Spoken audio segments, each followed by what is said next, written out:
Hello viewers, Namaste. నేను doctor Maitreyi, fertility expert, founder and clinical head of Maitrisri fertility centre, Kukatpally, Hyderabad. ఈరోజు మనము tubal function test గురించి తెలుసుకుందాము. So నార్మల్గా ఆడవారిలో ట్యూబ్స్ అనేవి ఏం రోల్ ప్లే చేస్తాయి అండ్ ఒకవేళ ట్యూబ్స్లో బ్లాక్స్ అనేవి ఉంటే ఏ రీజన్ వల్ల బ్లాక్స్ ఉంటాయి అండ్ దీనికి ఫర్దర్గా ట్రీట్మెంట్ అనేది ఏ విధంగా చేయాలి, దీని గురించి మనం ఈరోజు మాట్లాడుకుందాం. నార్మల్గా ఇప్పుడు గర్భాశయం పక్కన అటు ఇటు మనకి ఎలా అయితే చేతులు ఉన్నాయో అదే విధంగా ట్యూబ్స్ అనేవి ఉంటాయి. సో ఈ ట్యూబ్స్ మెయిన్ ఫంక్షన్ ఏంటి అంటే అండాశయం నుంచి విడుదలయ్యే ఎగ్ అనేది అది క్యాప్చర్ చేసుకుంటుంది. అదే సమయానికి భార్యాభర్త కలుసున్నారంటే గర్భాశయం లోపలి నుంచి వీర్య కణాలు అనేవి ఎంటర్ అయ్యి ట్యూబ్ వరకు అవి రీచ్ అవుతాయి. సో అక్కడ ఆ ట్యూబ్లో ఈ అండాశయం నుంచి విడుదలైన అండము అండ్ వీర్య కణాలు అనేవి కలవాలన్నమాట. సో అలా కలిసింది అంటే మెయిన్గా ఎంబ్రియో అంటే బేబీ ఫార్మేషన్ అనేది ట్యూబ్లో జరుగుతుంది. జరిగిన తర్వాత ట్యూబ్ లోపల సన్న హెయిర్ లైక్ స్ట్రక్చర్స్ ఉంటాయి, దాన్ని సీలియా అంటాం. ఈ సీలియా ద్వారా ఏ ఎంబ్రియో అయితే ఫామ్ అయిందో అది మళ్ళీ మనకి గర్భాశయం వరకు వచ్చి అతుక్కోవాలి. సో అక్కడ అతుక్కుంది అంటే ప్రెగ్నెన్సీ అనేది పాజిటివ్ వస్తుంది. ఈ ట్యూబ్లో ఎటువంటి సమస్యలు ఉన్నా కానీ ఈ ఎంబ్రియో ఫార్మేషన్ అనేది దెబ్బతింటుందన్నమాట. సో ఏమి సమస్యలు ఉండొచ్చు ట్యూబ్స్లో? బ్లాక్స్ అనేవి జనరల్గా మోస్ట్ ఆఫ్ ది పేషెంట్స్కి బ్లాక్స్ అనేవి వస్తాయి. ఆ బ్లాక్స్ అనేవి ఏ రీజన్స్ వల్ల వస్తాయి అనేది మనం చూస్తే ఫస్ట్ ఇంపార్టెంట్ వచ్చేసి ఒకటి మెయిన్ రీజన్ అనేది ఇన్ఫెక్షన్స్ అనేది ట్యూబర్క్యులోసిస్ అన్న ఉండొచ్చు. ట్యూబర్క్యులోసిస్ అంటే టీబీ ఇన్ఫెక్షన్, అది కొంచెం ఇండియాలో కొంచెం ఎక్కువగా మనం చూస్తుంటాం. తర్వాత నెక్స్ట్ వచ్చేసి సెక్షువల్లీ ట్రాన్స్మిటెడ్ డిసీజెస్, దీంట్లో కొన్ని బ్యాక్టీరియల్ ఇన్ఫెక్షన్స్ ఉంటాయన్నమాట. అది వచ్చేసి క్లమైడియా, నెక్స్ట్ గొనోరియా, ఇలాంటి ఇన్ఫెక్షన్స్ అన్నీ అవుతాయి. దీనివల్ల మనకి ట్యూబ్స్లో బ్లాకేజెస్ అనేవి ఏర్పడతాయి. తర్వాత వచ్చేసి నెక్స్ట్ కారణం అనేది ఎండోమెట్రియోసిస్ అంటే నార్మల్గా గర్భాశయంలో ఉండే ఎండోమెట్రియల్ లేయర్ ఏదైతే ఉందో ఆ డిపాజిట్స్ అనేవి మనకి వేరే చోటు కనిపించినప్పుడు దాన్ని ఎండోమెట్రియోసిస్ సమస్య అని అంటాం. ఇది అండాశయంలో కనిపిస్తే దాన్ని చాక్లెట్ సిస్ట్ ఓవరీ అంటాం. అదే ఈ ట్యూబ్స్ దగ్గర లోపల కూడా డిపాజిట్స్ అయ్యే ఛాన్సెస్ అనేవి ఉంటాయి. ట్యూబ్స్ దగ్గర డిపాజిట్స్ అయినప్పుడు ఏమవుతుంది అంటే బయట అయినప్పుడు అది ఎక్స్టర్నల్గా ట్యూబ్ అనేది కంప్రెస్ అయిపోయి బ్లాకేజెస్కి దారితీస్తాయి. అండ్ అదే కాకుండా ఈ ట్యూబ్స్ అనేవి పెల్విక్ వాల్కి అతుక్కుపోయి ఉండొచ్చు, అంటే ఎగ్ కలెక్షన్కి అక్కడ మనకి ప్రాబ్లం అనేది అవుతుంది. సో అల్టిమేట్గా ఎగ్ అనేది మనకి ట్యూబ్లోకి వెళ్ళలేకపోతుంది అనమాట. మెయిన్గా మనము ఇక్కడ సైడ్ చూసినా కానీ ఎగ్ స్పర్మ్ కలవలేని సిచ్యువేషన్స్ అనేది ఈ ట్యూబ్ మనకి సమస్యలాగా క్రియేట్ చేస్తుంది. తర్వాత వచ్చేసి హిస్టరీ ఆఫ్ సర్జరీస్, వాళ్ళకి ఏమైనా ముందు ఆపరేషన్స్ అయ్యి ఉంటే, ఫర్ ఎగ్జాంపుల్ అపెండిసైటిస్ అన్నా కానీ, లేకపోతే కొందరికి ఏం చెప్తుంటారంటే మాకు చిన్నప్పుడు కడుపులో గడ్డల్లాగా అయ్యాయి అవి తీసేశారు, ఇలాంటి హిస్టరీస్ మనం ఎప్పుడైనా విన్నాము. వాళ్ళకి హిస్టరీ ఆఫ్ సర్జరీస్ ఉన్నాయి పాస్ట్లో అంటే లోపల అనేది అతుకులు అనేవి ఫామ్ అయిపోతాయి. సో అలా అతుకులు ఫామ్ అయ్యిండొచ్చు అన్నట్టుగా మనం సస్పెక్ట్ చేయాలన్నమాట ప్రతి పేషెంట్కి ఎవరికైతే హిస్టరీ ఆఫ్ సర్జరీ అనేది ఉందో. అలాంటి వాళ్ళకి కూడా ట్యూబ్స్లో బ్లాకేజెస్ వచ్చే ఛాన్సెస్ అనేవి ఉంటాయి. ఎందుకంటే అతుకులు అనేవి ఫామ్ అయినప్పుడు ట్యూబ్స్ చుట్టూ ఫామ్ అవ్వచ్చు, లేకపోతే ట్యూబ్ అనేది వెళ్ళి పక్కన అబ్డామినల్ వాల్కి అతుక్కుపోయి ఉండొచ్చు. ఇలాంటి సమస్యలన్నీ క్రియేట్ అవుతాయి అన్నమాట. ఇలాంటివి ఏవైనా ఉన్నా కానీ ట్యూబ్స్లో బ్లాకేజెస్ అన్నట్టుగా మనం చూస్తుంటాం. Next diagnosis. ఈ డయాగ్నోసిస్ అనేది ఎలా చేయాలి, ట్యూబ్స్లో బ్లాక్స్ ఉన్నాయా అనేది మనం ఎలా తెలుసుకోవాలి?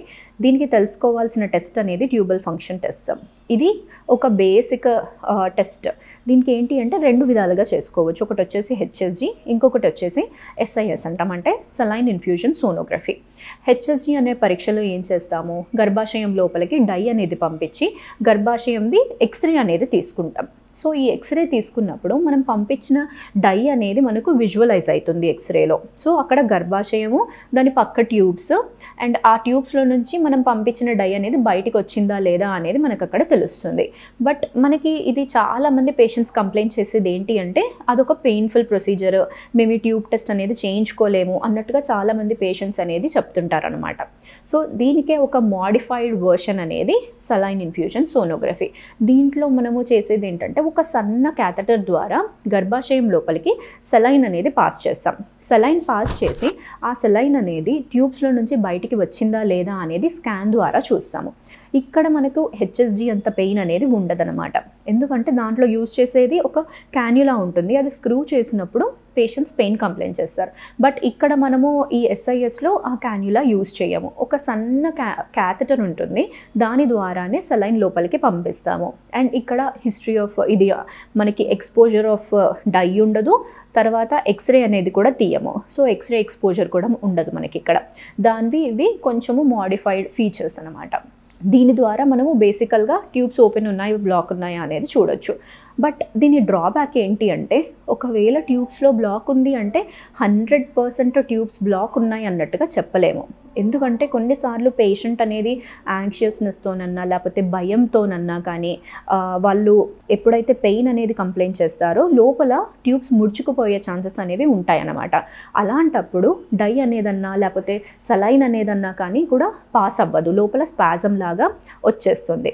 సో అందుకే ఇది 100% కన్ఫర్మేటరీ టెస్ట్ అనేది కాదు. 100% కన్ఫర్మేషన్ అంటే లాప్రోస్కోపీ, అది గోల్డ్ స్టాండర్డ్ టెక్నిక్. కాకపోతే ప్రతి ఒక్క పేషెంట్కి మనము లాప్రోస్కోపీ అనేది చేయలేం. వాళ్ళకి ఇంకేమైనా రిలేటెడ్ సమస్యలు అనేవి ఉన్నాయి అన్నప్పుడు, అండ్ వాళ్ళ ఏజ్ తక్కువ, వాళ్ళు న్యాచురల్గా ట్రై చేసుకోవడానికి చాలా సమయం అనేది ఉంది అన్నప్పుడు మనం లాప్రోస్కోపీకి వెళ్ళి ఆ ట్యూబ్స్ అనేవి ఓపెన్ అవుతాయా లేదా అనేది మనం చూడొచ్చు. సో గోల్డ్ స్టాండర్డ్ టెక్నిక్ అనేది లాప్రోస్కోపీ.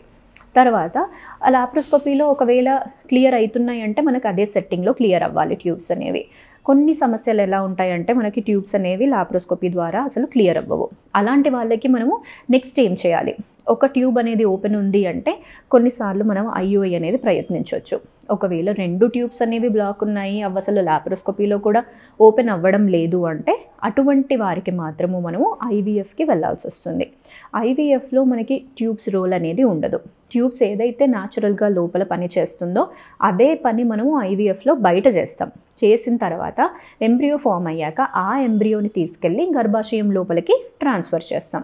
సో ఇలా ట్రాన్స్ఫర్ చేసినప్పుడు మనకేంటంటే లోపల జరిగే ఫంక్షన్ అంతా మనము బయట చేస్తున్నాం కాబట్టి ట్యూబ్ రోల్ అనేది ఉండదు. సో ఇలా మనకి ఎక్కడైనా కానీ ట్యూబ్స్లో సమస్య ఉంది, అది క్లియర్ అవ్వడం లేదు అంటే దానికి తగ్గట్టు ట్రీట్మెంట్స్ అనేవి అవైలబుల్ ఉన్నాయి. అండ్ ఇదేంటి అంటే ట్రీటబుల్ కండిషన్. కొన్ని సమస్యలు ఎలా ఉంటాయంటే వాటిని ట్రీట్ చేయడానికి మనకు చాలా కష్టపడాల్సి వస్తుంది. బట్ ట్యూబ్స్లో సమస్య ఉంది అంటే బేసికల్గా వీ షుడ్ ఫీల్ హ్యాపీ.